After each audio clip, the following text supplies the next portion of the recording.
I do welcome you today. One of the things we're going to be talking about, besides just the foundation, talking with our webinar and seminar today, we wanted to talk about different facilities, different cross connections.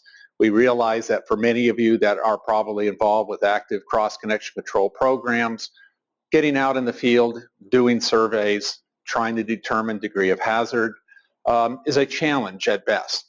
So we hope to be able to answer some of your questions today. As Patrick said, my name is Paul Schwartz. I'm the Chief Engineer at the Foundation.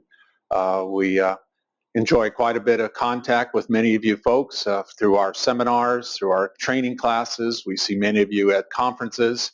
So hopefully as we continue through today, we can cover some of the information you may be looking for and at future seminars.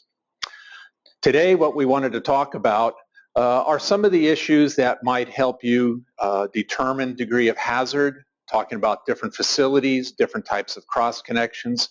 Some of the subjects we're going to talk about today are the elements of a cross connection control program, some jurisdictional issues that we know can be difficult. Some areas have different jurisdiction formats that they have to use. What type of backflow program they operate may be quite different than others.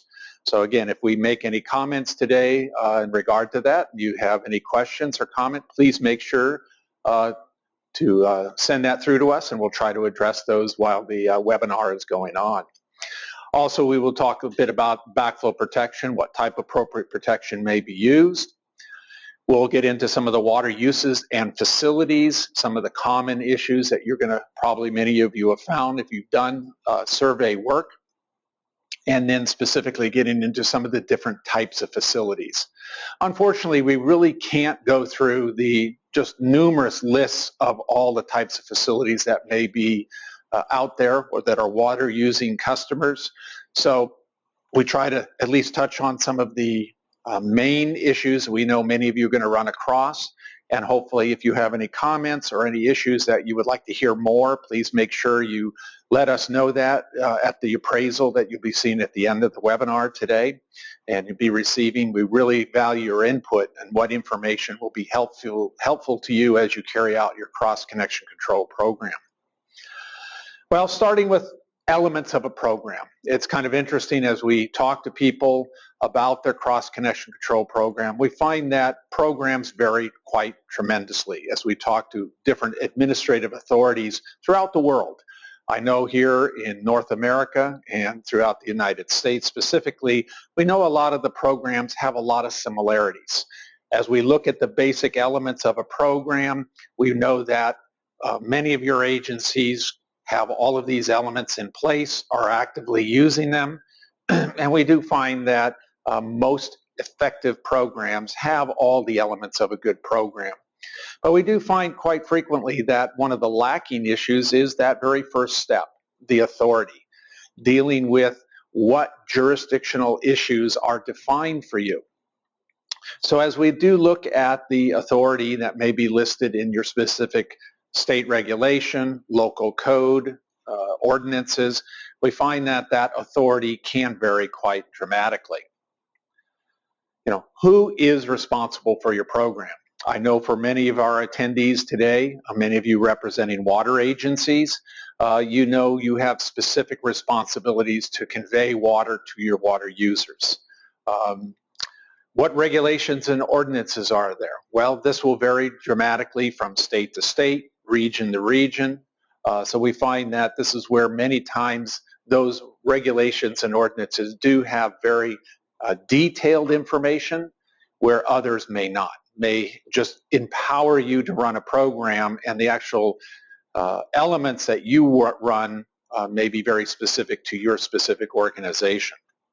And what is the jurisdiction? And this is where we find quite frequently, you know, the area or authority that you have can vary. We'll be talking about that as we go through this issue. That legal document that many of you then operate under, which may be spelled out from state, local, and your own agency and code, regulation, ordinance, normally as it regards your cross-connection control program, one of the key aspects says your job in protecting the distribution system is making sure that you determine, is there any potential hazard that could affect the water quality and public health, through the distribution of your drinking water. And part of that assessment of on-site water usage, on paper, we find sounds very simple. We find too many times people don't think that statement really carries that much, difficulty.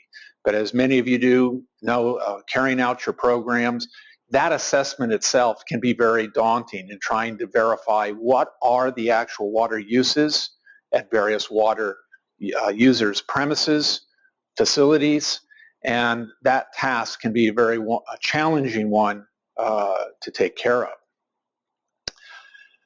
How do administrative authorities assess on-site water usage? Well, many years ago, I know many of the water agencies, health authorities we dealt with, we heard quite a different story on how they did that.